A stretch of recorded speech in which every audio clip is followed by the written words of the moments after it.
Hey, how's it going? John from Branson Cerakote here. I got a call a couple days ago about sanding Oakleys and basically how that all works.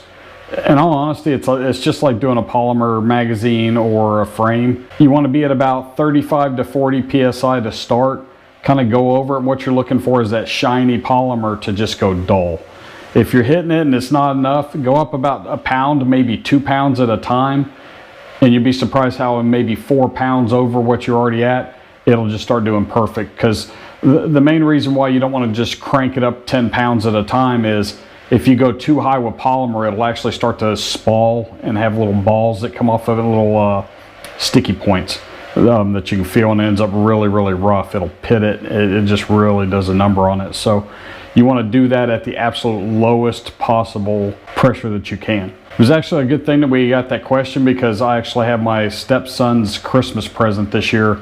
He wanted a pair of custom Oakleys. So I'm going to pop those in the cabinet. I'll show you how that all sands down, and it'll only be a 3 or 4 minute video. And then probably next week we'll go ahead and post a video of him actually coating them. He wants them local school colors, Branson, are red and black. So I'm going to do them a base coat of red, tack it out, throw the black over it, and then acetone it through there to kind of give it a blended look. As always, thanks for watching. Don't forget to like, subscribe, comment, and share.